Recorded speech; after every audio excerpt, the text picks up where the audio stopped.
One of my favorite stories of Jesus found in the Gospels. There's just so much from which to glean from this story, from all of the rich symbolism of it. And I really cannot think of a better text for our nation's Juneteenth holiday, which is today the liberation of slaves in Texas. When I was asked to preach today, I knew it was Father's Day, and I also knew about Juneteenth, and I thought, well, what am I going to do? Am I going to do a Father's Day sermon? Do I do Juneteenth? Do I try to be really creative and mix it all? But then I opened up the lectionary text to see what the gospel lesson was, and it was this story of liberation. So I thought, well, I think we're going to kind of skew towards Juneteenth. Maybe that's where the Lord wants us to go. So let's look at these words again. Then they arrived at the country of the Gerasenes, which is opposite Galilee.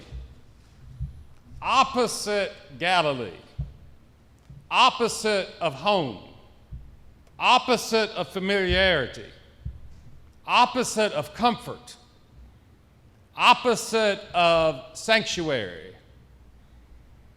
I believe it's important for the church today to note that the man in this story would have never had an encounter with Jesus, an encounter that brought him liberation, healing, and restoration, if Jesus and his disciples remained in Galilee.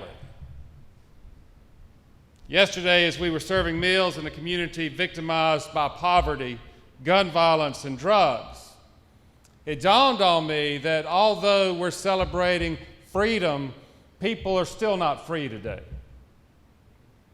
And as we were serving meals in this community, as a woman asked me to take a hold of her hands, to pray with her, a woman that I would have never encountered if we were not out serving in her neighborhood, I was reminded that if we want to truly follow Jesus as his disciples, if we truly want to be the church that Jesus is calling us to be, then we must be willing to leave the sanctuary, to encounter people who need the liberation, the healing, and the restoration that we know the love of God can bring. The Gospels teach us that this is always the way of Jesus and his disciples. Verse 27, as he stepped out on land, a man of the city who had demons met him. A man of the city. Reminds me of another story of Luke when a woman of the city who was a sinner anoints Jesus' feet. Right away, we get the suspicion that this man had some kind of sinful reputation. For a long time, he had worn no clothes, and he did not live in a house, but in the tombs. And here is where we begin to get the picture that this man of the city, this one with the sinful reputation, is not the only sinner in the story. He is unnamed, he is naked, and he is homeless, and he lives among the dead. He is treated as if he was no longer alive, as if he did not exist. He is fully debased, degraded, and dehumanized, with no rights, no privileges, no power, no place whatsoever in society. Verse 30, Jesus asked him, "What is your name?" He said, "Legion," for many demons had entered him. He has been driven to the margins of life, marginalized by the legion. Legion is a technical term for a division of the Roman army. Thus, it is revealed that this man is a victim of the Roman Empire and its oppressive systems that do great harm to people like this man. Now, we don't know exactly what that means, people like this man. But sadly, we could make some good guesses, could we not? Could it be that he spoke a foreign language? Was he an undocumented immigrant or refugee? Perhaps he had a different skin color. Maybe he practiced some kind of minority religion. Could it be that he suffered with some mental illness? Did he have cerebral palsy, autism, a traumatic brain injury, Down syndrome, post-traumatic stress disorder? Did he suffer with seizures? Might it be that he was gay or transgender? Not only is he a victim of unjust political systems, he's also a victim of his community. Unfortunately, that is the power of government. If the state leaders are against you, then it gives permission for society to be against you. He's labeled demon-possessed, which means that he has been fully otherized. And there is no evidence that he ever harmed anyone. Yet he is bound with chains and shackles and kept under guard. He is not to be counted in the census. There is no path to citizenship, no process to appeal. There is no grace. It is an act of gross dehumanization. He is forced to live among the dead until he dies. This is the evil of our world. It is not a spirit that might make us take off all of our clothes and take up residence in a cemetery. That's not it. No, the evil of this world is the chaining of this man, the oppression of this man, the dehumanizing treatment of this man, the closeting of this man, the erasing of this man, treating him as if he no longer exists among the living, shackling him naked in a graveyard. This is the demonic evil of this story, and it is the demonic evil of this world.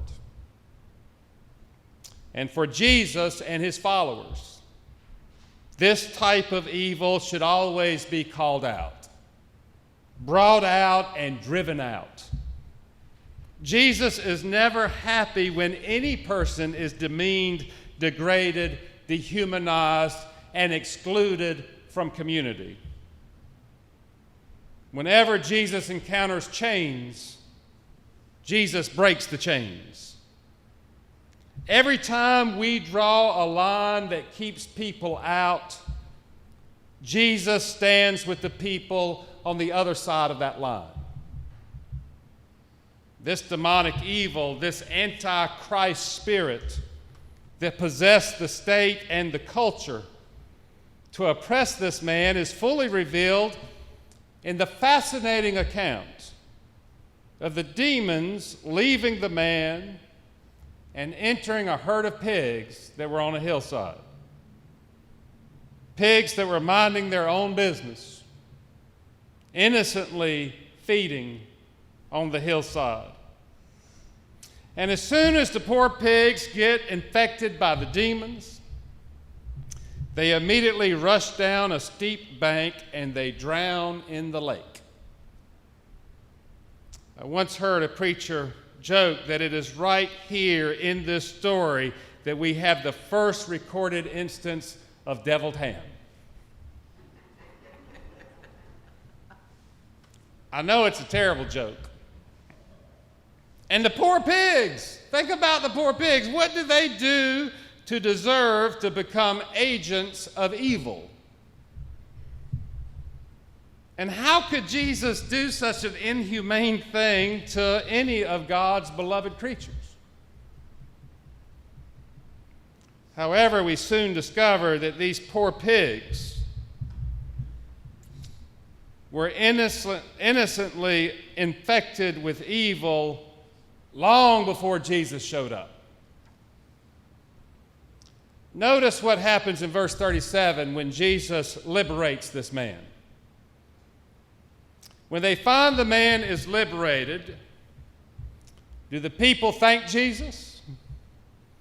Do they start singing praise hymns to Jesus?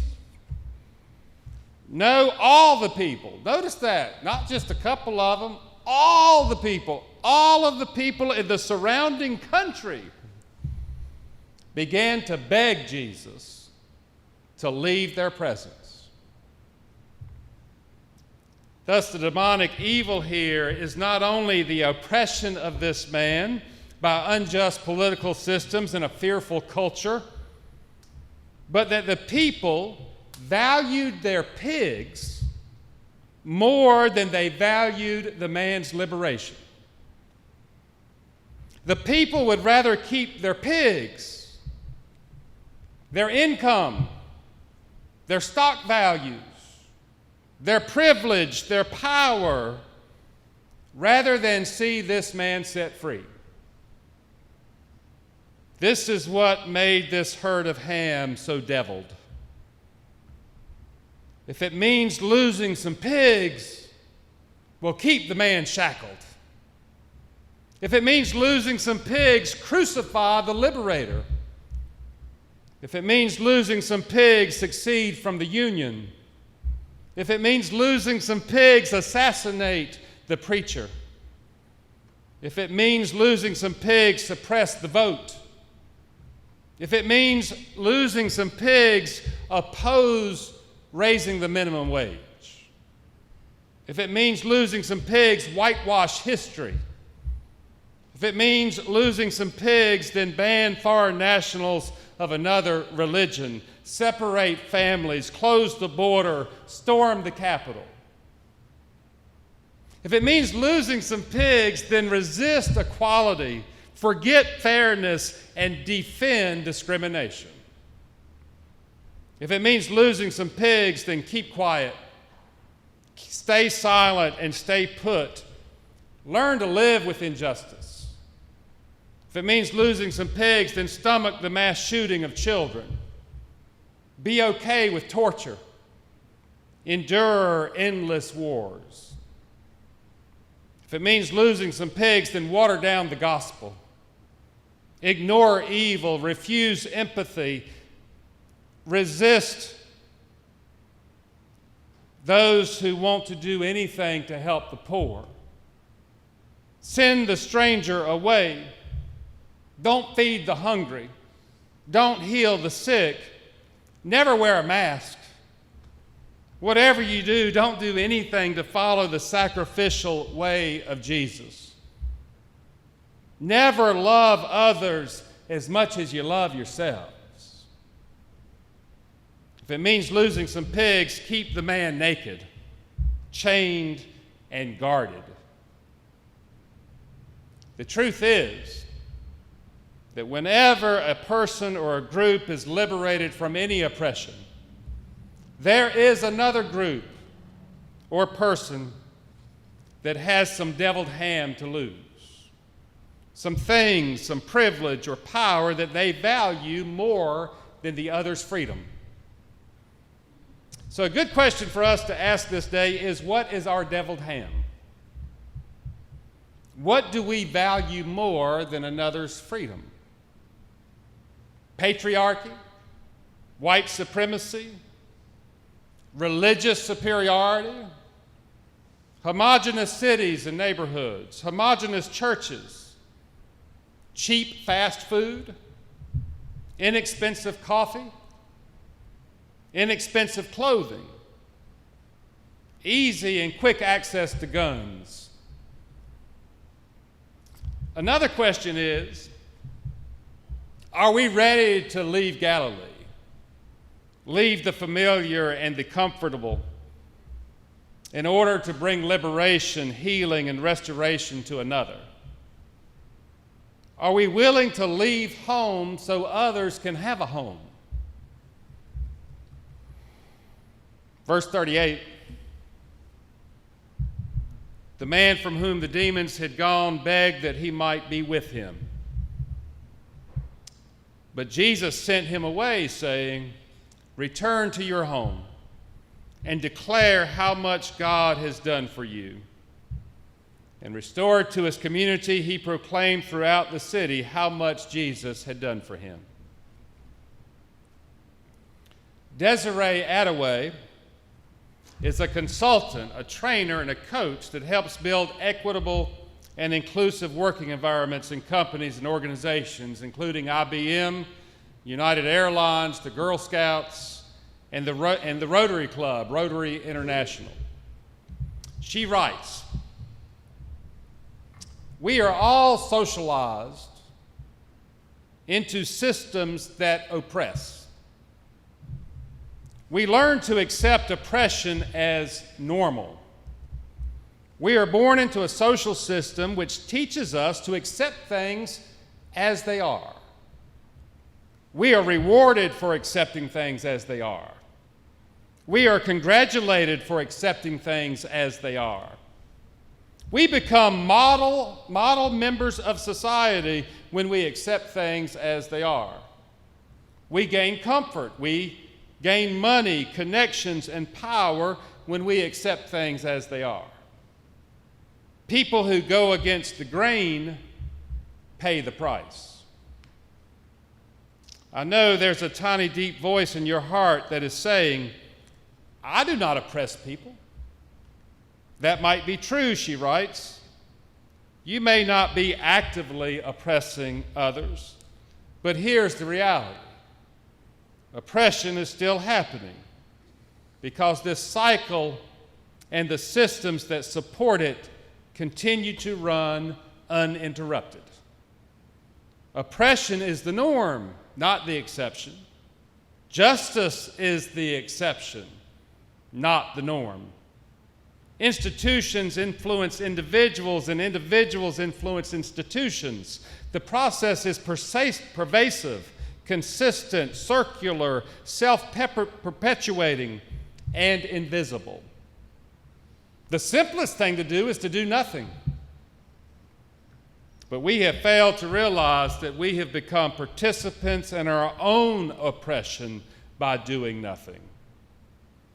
Will you take the responsibility for the oppression that continues? Will you stand up and confront the systems, the rules, the norms? How, where, and when you confront injustice is irrelevant as long as you do it. You and I, she writes, are responsible for interrupting oppression. We are responsible for dismantling it.